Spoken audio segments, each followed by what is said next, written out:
अस्सलामु अलैकुम वरहमतुल्लाहि वबरकातुहू। अब्दुल करीम आज़ाद मुखातिब।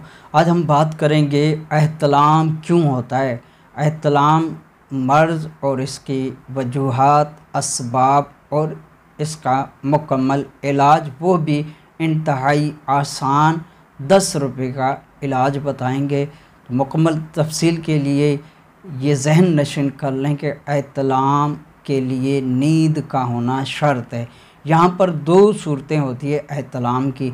एक सूरत ये है कि जब एहतलाम नींद की हालत में होता है तो ख्वाब याद रहता है, यानी कि सुबह जब बेदारी होती है या किसी भी वक्त नींद के बाद जब बेदारी होगी तो मुकम्मल ख्वाब याद होगा कि किस तरह ये एहतलाम हुआ है। दूसरी सूरत यह है कि एहतलाम होने के बाद जब इंसान बेदार होता है तो उसे पता ही नहीं चलता कि एहतलाम किस वजह से, किस सबब से, यानी कि वो सूरत इसे याद नहीं रहेगी। तो ये एहतलाम की दो सूरतें हैं। असबाब के हवाले से, क्योंकि ये मिजाजन खुश्की का मर्ज़ है, एहतलाम हमेशा सौदावियत की वजह से होता है।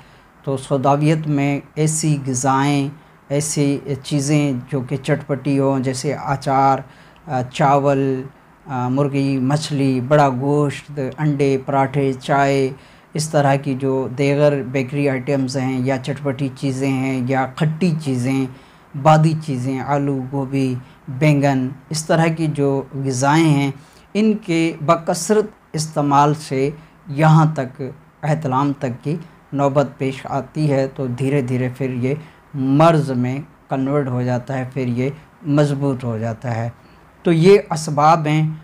इलाज तब कामयाब होगा जब आप वजूहात और असबाब को बंद कर दें, यानी कि मर्ज़ की वजूहात और उसके असबाब, जो मर्ज़ को ग़िज़ा मिल रही है उसे बंद कर दें तो फिर मर्ज़ धीरे धीरे कमज़ोर होकर ख़त्म हो जाएगा।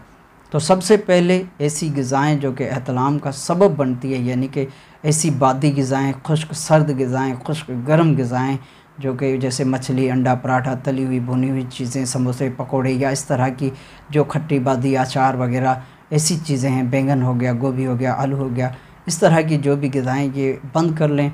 और 1 ग्राम, यानी कि इलाज के तौर पर 1 ग्राम अजवाइन देसी सुबह और रात को सोते वक्त 2 टाइम 1-1 ग्राम अजवाइन देसी साफ़ करके हल्का सा इसको चबाना है। ज़्यादा चबाने से ये जलन महसूस करती है, यानी कि तेज़ी इसमें है, तलख़ी भी है, तेज़ी भी है। तो ज़्यादा अगर चबाया जाएगा तो जलन पैदा करेगी, ज़बान जलने लगेगी।